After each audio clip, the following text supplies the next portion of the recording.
Hello folks, thanks for stopping back again. Another little update project on the flare. Really needed to come up with a solution for the stinky slinky.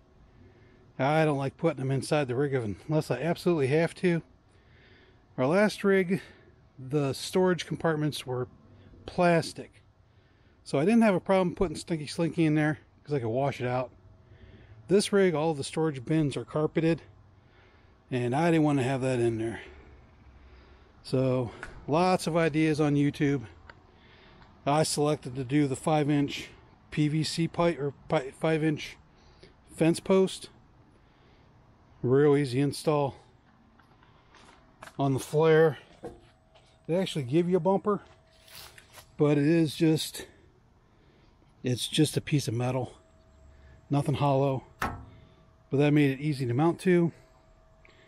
So 5-inch fence post. I've got bolts going through each end and simply used the bungee idea with a little elbow. Simple with the ends. I did drill some holes just for ventilation, and the stinky slinky parts fit perfect.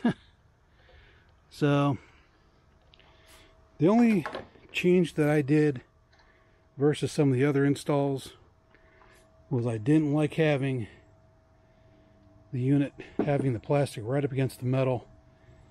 I took nylon washers on both ends, and I don't know if that's even a 1/4 inch. I just wanted to get some ventilation just to let the water and air get through there. I don't know, just something I thought I would do. Just so it wasn't buttoned up against the metal.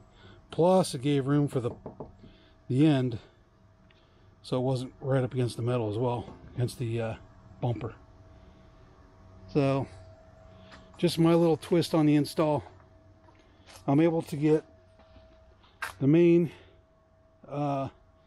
hose on this side, and I've got one extension in this side. I do have another extension, but it would not fit all 3 pieces. And this is the straight 8-foot. I did not cut it. So you can see it went all the way across nicely. I think the average width of the motorhomes are right around 8 feet. So this worked out really well. Quick video, little mod I did. Stinky slinky storage. Done the camping family style. Hope everybody's doing well. Talk to you on the next one.